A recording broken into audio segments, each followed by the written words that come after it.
ونؤمن به ونتوكل عليه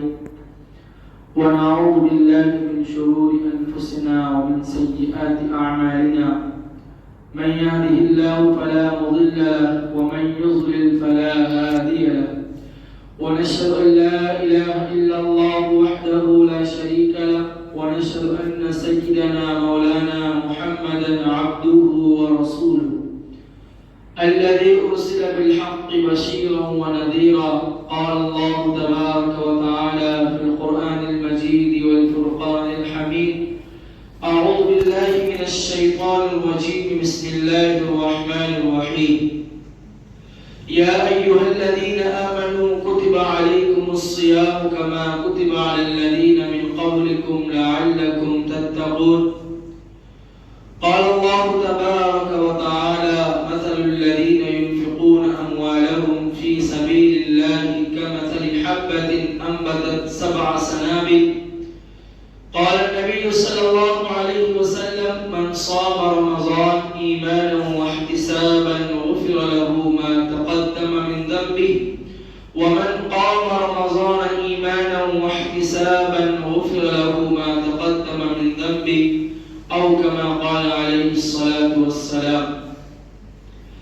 میرے محترم بزرگوں اور دوستوں، عزیز طلباء، السلام علیکم ورحمۃ اللہ وبرکاتہ۔ الحمدللہ، اللہ کا شکر ہے، احسان ہے کہ اللہ تبارک و تعالی نے ہمیں اور آپ کو رمضان المبارک کا مہینہ عطا فرمایا۔ الحمدللہ، چوتھا روزہ بھی مکمل ہونے کو بھی ہے اور رمضان المبارک کا پہلا جمعہ بھی عطا فرمایا، اور رمضان المبارک کا پہلا عشرہ چل رہا ہے جو رحمت کا عشرہ ہے۔ ان 10 دنوں میں اللہ تبارک و تعالی اپنی رحمتیں نازل فرماتا ہے، اپنے بندوں پر رحمت کی نظر سے دیکھتا ہے۔ اللہ تبارک و تعالی نے یہ موقع ہمیں عنایت فرمایا، اس موقع کو غنیمت سمجھتے ہوئے ہمیں اس موقع کو اپنی عبادت سے، اپنی نمازوں سے، قرآن کی تلاوت سے، روزے سے اس کو غنیمت بنانا ہے۔ ہمیں رمضان المبارک کے مہینے کو اور اپنی زندگی کے آخری رمضان سمجھ کر گزارنا ہے۔ اگر ہمارے اندر اس کی قدر و قیمت ہوگی، ہم رمضان المبارک کے مہینے کو آخری سمجھ کر گزاریں گے کہ یہ میری زندگی کا آخری رمضان ہے، تو اس کی قدر و قیمت ہمارے دل میں پیدا ہوتی ہے۔ مثال کے طور پر جب کسی انسان کی شادی ہوتی ہے، جب کسی انسان کی شادی طے ہوتی ہے تو یہ سمجھتا ہے کہ میری شادی جو ہوگی، شادی زندگی میں ایک ہی بار ہوتی ہے۔ انسان زندگی میں شادی ایک بار کرتا ہے تو اس کی تیاری بھی خوب محنت اور ذوق و شوق سے کرتا ہے، اس کی تیاری کرتا ہے کہ زندگی میں شادی ایک بار ہوتی ہے، زندگی میں شادی بار بار نہیں ہوتی۔ لڑکی کو دیکھنا ہے، لڑکے کو دیکھنا ہے، لڑکی کیا کرتی ہے، لڑکا کیا کرتا ہے، اس کا رہن سہن کیا ہے، اس کے گھر کا ماحول کیا ہے، اور اس کے بعد شادی کی تیاری ہے، نکاح کیسے کرنا ہے، کہاں کرنا ہے، فنکشن ہال بک کرنا ہے، یعنی ساری تیاری کی جاتی ہے۔ اور دولہے کے کپڑے سے لے کر جوتے، چڈی، بنیان، ہر ایک کی تیاری کی جاتی ہے۔ اگر کوئی دلہا کی شادی ہے اور دلہے کی شادی کا وقت مقرر ہو گیا ہے، نکاح کا وقت ہو چکا ہے، اگر دلہے کے پاس کپڑا نہیں ہے، ساری تیاری ہو گئی اور اس کے پاس کپڑا اگر نہیں ہے اور نکاح کا وقت ہو گیا ہے، تو لوگ اس کو کیا بولیں گے؟ دلہا بولیں گے، بیوقوف بولیں گے، اس کو بیوقوف بولیں گے کہ 3-4 مہینے پہلے شادی طے ہوئی، ساری تیاری کر لیا، راشن کی تیاری ہو گئی، گاڑی کی تیاری ہو گئی، دعوت نامے بانٹ دیا، کارڈ بھی چھپا لیا، فنکشن ہال بھی بک ہو گیا، میں جو کام تھا دولہے کا کپڑا نہیں آیا، نکاح کا وقت ہو گیا، دولہا کا کپڑا موجود نہیں ہے، تو اس سے بڑا بیوقوف کون ہوگا کہ اس نے ساری تیاریاں کر لی، ہر ایک تیاری کر لی، لیکن جو مین تیاری تھی جس سے نکاح ہونا تھا، جس کپڑے کو پہن کے نکاح کرنا تھا، اس کا کپڑا ہی نہیں آیا، تو اس سے بڑا بیوقوف کوئی نہیں ہے۔ اصل تیاری دلہے کو تیار کرنا ہے، کھانا بنے نہ بنے، فنکشن ہال بک ہو نہ بک ہو، آپ کپڑے پہنے مت پہنو، آپ جائے مت جاؤ، آپ کھانا کھائے مت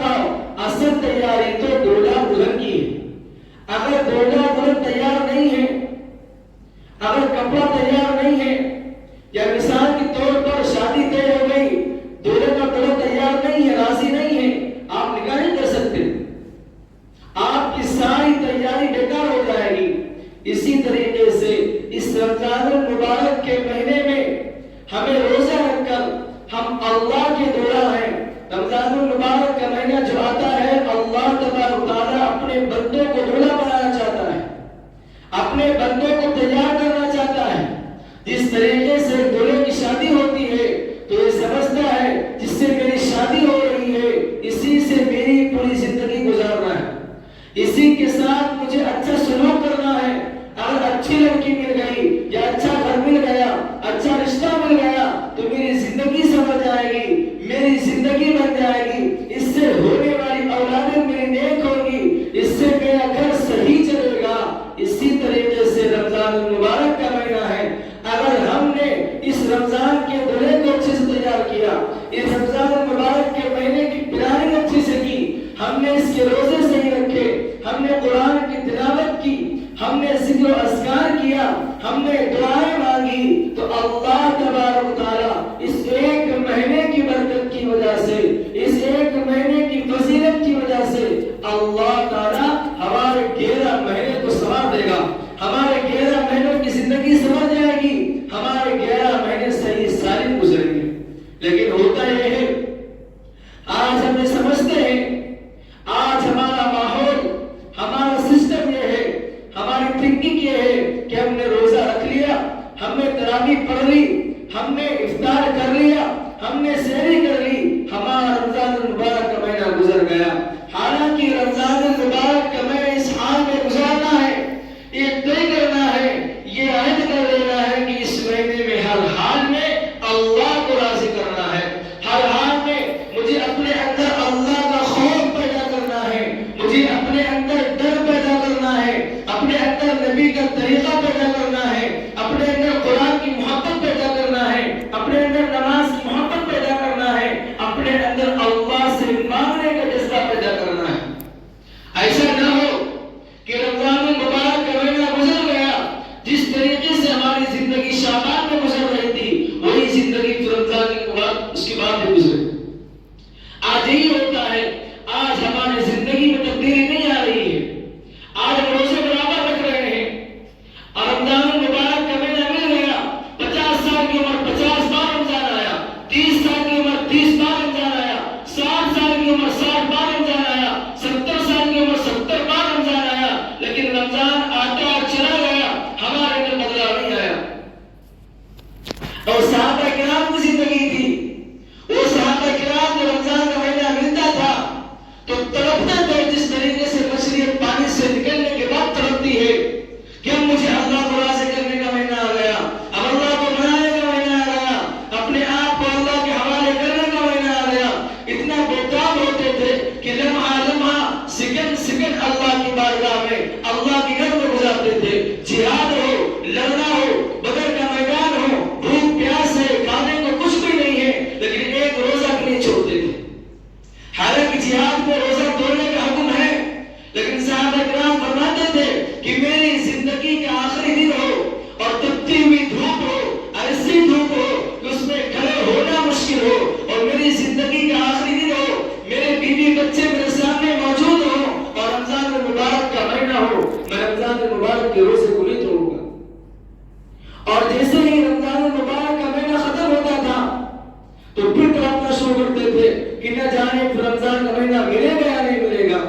نہ جانے میری زندگی کا یہ آخری رمضان ہے۔ تو اپنے آپ کو بدلتے تھے، اپنے اندر اللہ کا خوف پیدا کرتے تھے۔ اور ہمارا حال یہ ہے کہ ہماری زندگی 80 سال کی ہو گئی، ہماری زندگی 70 سال کی ہو گئی، ہماری زندگی 50 سال کی ہو گئی، 50 بار رمضان آیا، لیکن ہمارے اندر ذرہ برابر بدلاؤ نہیں آیا۔ ہم جھوٹ برابر کرے جا رہے ہیں، ہم غیبت برابر کرے جا رہے ہیں، ہمارے اندر تکبر گھمنڈ برابر ہوتے چلا جا رہا ہے، ہمارے ایمان میں ذرہ برابر بدلاؤ نہیں آ رہا، ہمارے ایمان کی ذرہ برابر تبدیلی نہیں پیدا ہو رہی کہ واقعی ہم مسلمان ہیں، واقعی ہم اللہ کی عبادت کے لیے پیدا کیے گئے ہیں، واقعی اللہ نے ہمیں اس کائنات کے اندر اپنی عبادت کے لیے پیدا کیا ہے، ذرہ برابر احساس نہیں ہوتا۔ بس رمضان کا مہینہ آتا ہے، اپنے اندر تھوڑا بہت احساس پیدا ہوتا ہے، اور جیسے عید کی نماز پڑھتے ہیں زور کی نماز سے غائب۔ ایسا لگتا ہے کہ صرف رمضان کے مسلمان ہیں، ایسا لگتا ہے کہ ہم نے کنٹریکٹ کیا ہوا ہے کہ مجھے بس ایک مہینہ مسلمان رہنا ہے، مجھے بس ایک مہینہ کلمہ پڑھنا ہے، مجھے بس ایک مہینہ قرآن پڑھنا ہے، مجھے بس ایک مہینہ اللہ کو ماننا ہے، مجھے بس ایک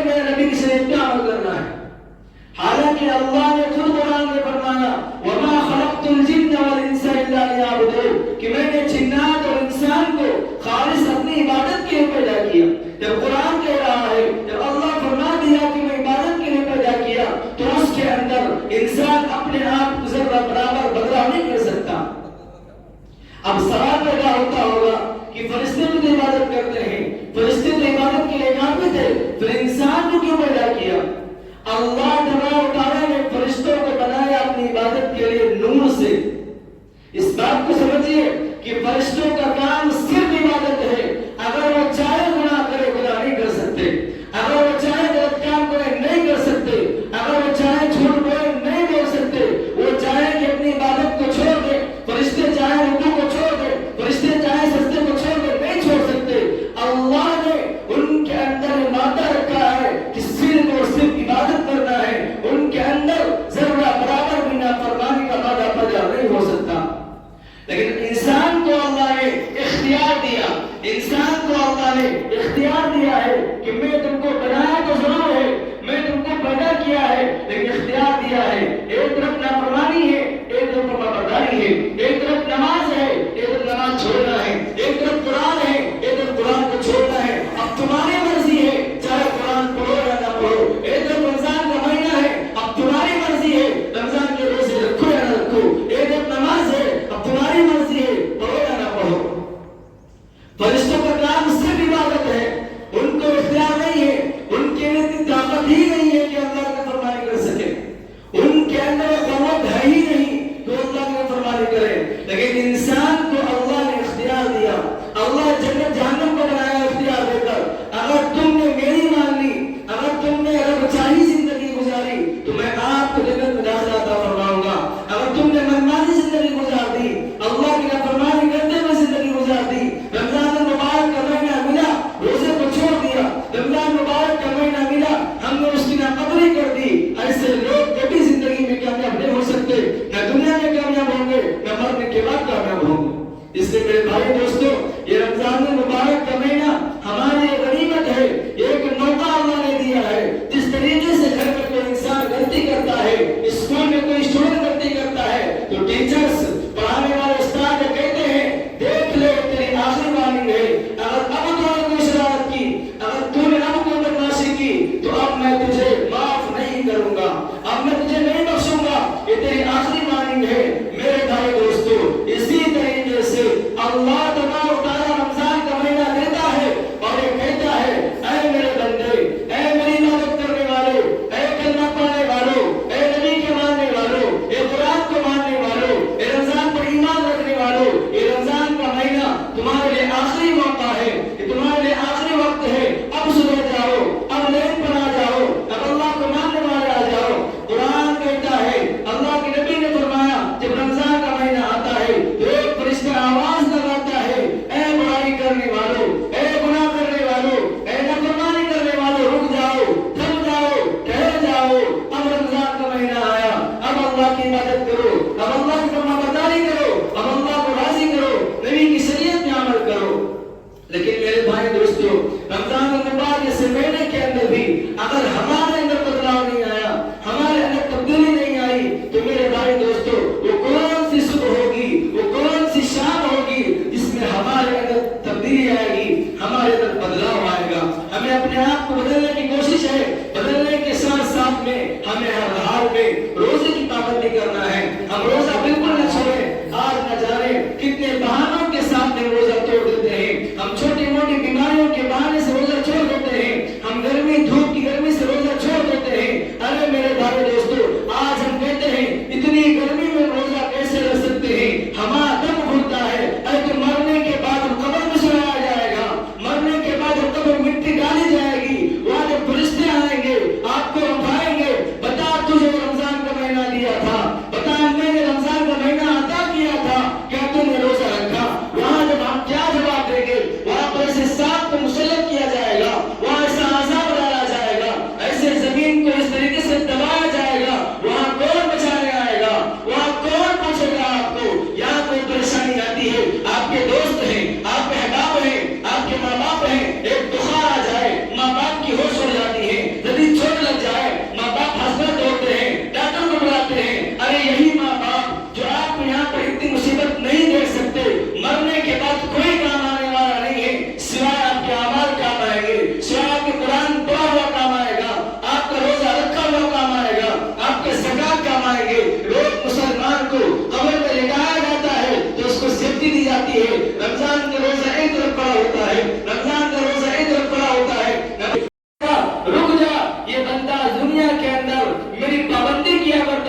یہ دنیا میں قرآن کی تلاوت کیا کرتا تھا، پڑھا کرتا تھا، تو ادھر سے نہیں جا سکتا، بہن کی طرف سے آنے کی کوشش کرتا ہے، روزہ کہتا ہے ٹھہر جا، رک جا، نہیں جا سکتا۔ یہ دنیا کے اندر اس رمضان کا مہینہ ملا، دھوپ کو برداشت کرتے ہوئے، پانی کی پیاس کو برداشت کرتے ہوئے، بھوک کو برداشت کرتے ہوئے، اپنے اندر جلنے کی قوت کو برداشت کرتے ہوئے دنیا کے اندر روزہ رکھتا تھا، تو ادھر سے نہیں جا سکتا، سر کی طرف سے آنے کی کوشش کرتا ہے، وہاں پر اسے صدقہ خیرات زکات ملتا ہے، وہ کہتا ہے نہیں جا سکتا ادھر سے، کیونکہ اس نے دنیا کے اندر اپنے سب سے زیادہ محبوب چیز مال کو میں نام پر خرچ کیا کرتا تھا۔ پھر اللہ کی طرف سے آواز آئے گی، اے فرشتوں تم کس کو عذاب دینا چاہتے ہو؟ جس کو میری رحمت نے چاروں طرف سے گھیر لیا ہو، جس کو چاروں طرف سے سیفٹی دی گئی ہو، تم اس کو عذاب دینا چاہتے ہو؟ تو میرے بھائی دوستو، اور وہاں پر بچنا چاہتے ہو، وہاں پر اپنے آپ کو بچانا چاہتے ہو، وہاں پر اللہ کی بارگاہ میں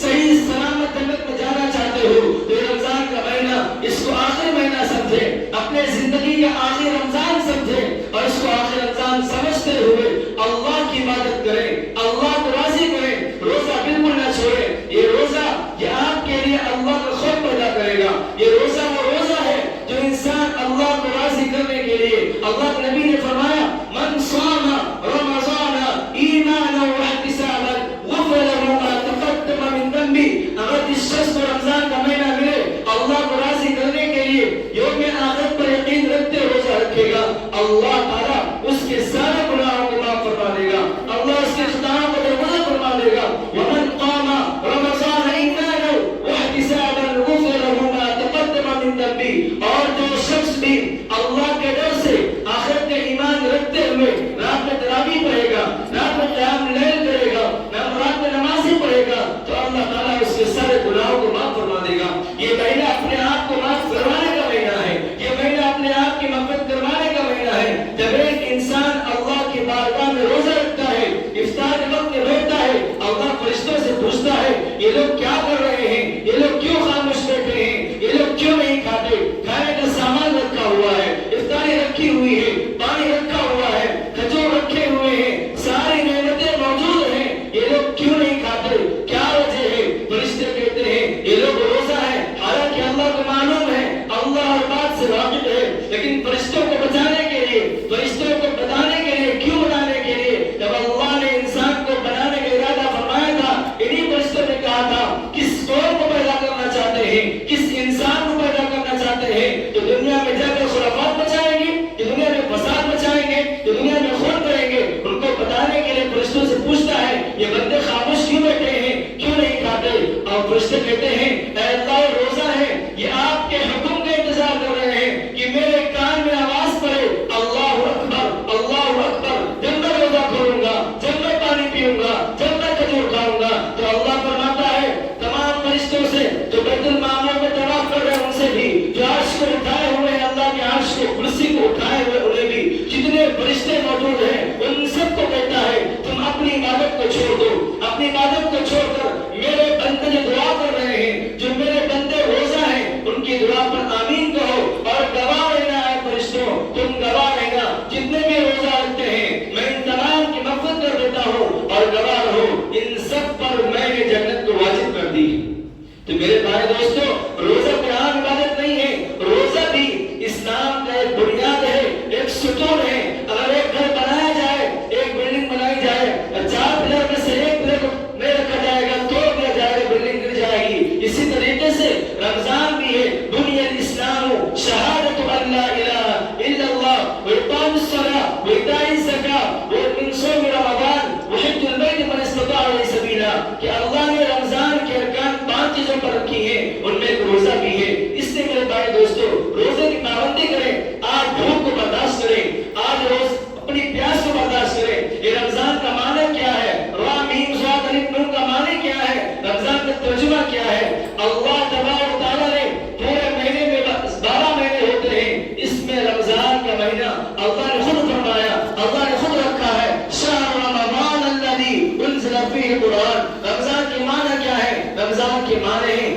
اپنے آپ کو جلا دینا، جل جانا، جھلس جانا۔ کس چیز کو جلانا ہے؟ جب انسان بھوک ہوتا ہے، جب انسان روزہ رکھتا ہے اس کے پیٹ میں بھوک لگتی ہے، جب انسان روزہ رکھتا ہے اسے پیاس لگتی ہے، جب انسان انسان روزہ رکھتا ہے اسے تکلیف ہوتی ہے تو اللہ تعالیٰ فرماتا ہے اس تکلیف کے اندر جو اس کی تکلیف ہو رہی ہے تو اللہ تعالیٰ اس تکلیف میں گناہوں کو ڈالتا ہے، گناہوں کو ڈال کر چلاتا ہے، آنکھ کے گناہ کو ڈال کر چلاتا ہے، زبان کے گناہوں کو اس میں ڈال کر چلاتا ہے، ہاتھ کے گناہوں کو اس میں ڈال کر چلاتا ہے، پیروں کے گناہوں کو اس میں ڈال کر چلاتا ہے، یہاں تک کہ انسان سے جتنے گناہ ہوتے ہیں جب آخری روزہ آتا ہے 29 یا 30 کا روزہ ساری زندگی کے سارے گناہوں کو اس رمضان کے روزے کے بھٹی میں ڈال کر جلا دیا جاتا ہے اور انسان کو ایسا بنا دیا جاتا ہے جس طریقے سے کہ انسان اپنی ماں کے پیٹ سے پیدا ہوتا ہے اور پیدا جب ہوتا ہے اس کے سر پر کوئی گناہ نہیں ہوتا، ایسے ہی عورت نے روزہ رکھا ہوگا اللہ کو راضی کرتے ہوئے ایمانداری کے ساتھ روزہ رکھا ہوگا تو اللہ تعالیٰ اس کے سارے گناہوں کو معاف فرما دے گا۔ اس لیے میرے بھائی دوستو روزے کی پابندی کریں، روزے کا اہتمام کریں۔ اگر میں تو کہتا ہوں اپنے سارے الفاظ میں کہتا ہوں اگر جان جائے چلی جائے اللہ کو راضی کرنے کے لیے ہم روزہ نہیں توڑ سکتے۔ اگر آج ہماری موت روزے کی حالت میں آئے گی تو کوئی شک نہیں ہے، کوئی ڈوٹی نہیں ہے کہ ہم مرنے کے بعد سیدھا جنت میں جائیں گے۔ آج ہم تھوڑی خوشی کے واسطے، آج تھوڑی پیاس بجھانے کے واسطے، تھوڑی بھوک بجھانے کے واسطے روزے کو توڑ رہے ہیں، اللہ کے احکام کو چھوڑ رہے ہیں، چھوٹے چھوٹے بہانے کر رہے ہیں۔ آج ہم چاہ کر بھی ہم کتنی کوشش کرتے ہیں کہ ہمیں بخار نہ آئے پھر بھی بخار آتا ہے، ہم کتنی کوشش کرتے ہیں ہم جوانی رہیں پھر بھی بڑھاپا آتا ہے، ہم کتنی کوشش کرتے ہیں ہمارے بال سفید نہ ہو پھر بھی سفید ہوتے ہیں، ہم کتنی کوشش کرتے ہیں اپنی پوری پلاننگ کرتے ہیں اس کے باوجود بھی ہمارے سوچنے کے مطابق ہمارے تھنکنگ کے مطابق نہیں ہوتا۔ ہوتا وہی ہے جو اللہ کو منظور ہے، ہوتا وہی ہے جو لکھا ہوا ہے، ہوتا وہی ہے جو اللہ نے لکھ دیا ہے۔ جب ہوتا وہی ہے تو ہمیں کرنا بھی وہی چاہیے جو اللہ کا حکم ہے، جو اللہ کا فیصلہ ہے۔ ہاں اتنی کوئی پریشانی ہے تو آپ علماء سے پوچھیں کہ میری پریشانی یہ ہے، میری تکلیف یہ ہے، کیا میں اس حال میں روزہ توڑ سکتا ہوں؟ شریعت نے کوئی زبردستی نہیں کی ہے لیکن دیکھا یہ جا رہا ہے کہ چھوٹے چھوٹے بہانے پر، کام کرنے کے بہانے پر، بخار کے بہانے پر، پیٹ کے درد کے بہانے پر ہم چھوٹے چھوٹے بہانے کر کے رمضان روزہ چھوڑ رہے ہیں تو میرے بھائی اس کو کیا جواب دیں گے اللہ کو؟ اس لیے کوشش ہونی چاہیے کہ رمضان مبارک کا مہینہ ہے، ہم ہر حال میں اللہ کو راضی کرتے ہوئے روزہ رکھیں گے۔ اور میرے بھائی دوستو جب انسان بھوکا رہتا ہے، جب پیاسا رہتا ہے، جب اللہ کی بارگاہ میں ہاتھ اٹھاتا ہے، اللہ کے نبی نے فرمایا حدیث ہے جب انسان روزہ رکھتا ہے افطار سامنے لگی ہوتی ہے، کوئی بھی دعا مانگتا ہے اللہ ضرور قبول فرماتا ہے، اللہ ضرور سنتا ہے۔ لیکن ہوتا یہ ہے جب افطاری سامنے لگا دی جاتی ہے تو ہم کھانے کی فکر میں رہتے ہیں کہ ہمیں کیا کھانا ہے، ہمیں کون سا پانی پینا ہے۔ میرے بھائی دوستو جب افطاری کا وقت آئے تو 10 منٹ پہلے بیٹھ جاؤ، اللہ سے دعا مانگو، اپنی زندگی کے بدلنے کی دعا مانگو، اپنے آپ کی مغفرت کرواؤ، اپنے بچوں کی دعا مانگو۔ افطار کا وقت ایسا وقت ہے کہ اللہ تعالیٰ آپ کی دعا ضرور سنتا ہے۔ افطار کے وقت کی دعا مانگی کوئی غرض نہیں ہوتی۔ اس لیے میرے بھائی دوستو ہماری کوشش ہو، ہماری پلاننگ یہ ہو کہ رمضان المبارک کے مہینے کے اندر ہم ضرور دعا مانگے، دعاؤں کا اہتمام کریں، نمازوں کی پابندی کریں۔ آج نماز پڑھنے بھی آتے ہیں، 4 رکعت پڑھ کے بھاگ جاتے ہیں، اس طریقے سے بھاگتے ہیں جیسے کوئی جیل سے چھوٹ رہا ہے۔ کم سے کم رمضان کے مہینے کے اندر ہمارے پاس اتنا ٹائم ہو کہ ہم مسجد میں آئیں تو ٹائم نکال کر آئیں، ہم مسجد میں آئیں تھوڑی عبادت کریں، جو قرآن پڑھنا نہیں آتا ذکر و اذکار کریں، سبحان اللہ، الحمدللہ، اللہ اکبر، لا الہ الا اللہ، محمد رسول اللہ کا ذکر کریں، دعاؤں کا اہتمام کریں تاکہ اللہ کا ہم پر فخر ہو، اللہ فرشتوں سے کہے دیکھو میرا بندہ رمضان المبارک میں اپنے کام کو چھوڑ کر، اپنے گھر بار کو چھوڑ کر میرے گھر میں بیٹھا ہوا ہے اور مجھ سے مانگ رہا ہے۔ دعاؤں کا اہتمام کریں، اپنے اوقات کو نکالیں، کم سے کم 1 مہینہ، 30 دن اپنے وقت کو نکالیں۔ ہم 11 مہینے لاپرواہی میں گزار دیتے ہیں، غفلت میں گزار دیتے ہیں، کم سے کم 1 مہینہ ایسا گزار لو، 1 مہینہ ایسا بنا لو تاکہ موت کے بعد اللہ سے کہہ سکے اے اللہ نے تمہیں رمضان کا مہینہ دیا تھا، میں نے تیری رضا کے لیے تجھے راضی کرنے کے لیے یہ 1 مہینہ خود عبادت کی ہے، میں نے خود تجھے راضی کیا ہے، اس کے صدقے میں میری مغفرت فرما دے۔ میرے بھائی دوستو اگر ہم نے ایسا نہ کیا، ہم نے اللہ کو راضی نہ کیا، اگر اس کائنات کے اندر آپ کو ساری دولت مل جائے، اس کائنات کے اندر آپ کو سب کچھ مل جائے، اللہ اگر ناراض ہے، اللہ اگر خوش نہیں ہے تو مرنے کے بعد کی جو زندگی ہے وہ کبھی کامیاب نہیں ہو سکتی۔ میرے بھائی دوستو اصل زندگی جو باقی رہنے والی زندگی ہے والآخرۃ خیر وابقیٰ، اصل باقی رہنے والی زندگی آخرت کی زندگی ہے، اس کی تیاری کرنے کا یہ ایک اہم موقع ہے، اس کو غنیمت سمجھتے ہوئے اپنے زندگی زندگی کا آخر رمضان سمجھتے ہوئے اس مہینے کو اچھے طریقے سے گزارنا ہے، نماز کی پابندی کرنا ہے، روزے کی پابندی کرنا ہے، قرآن کا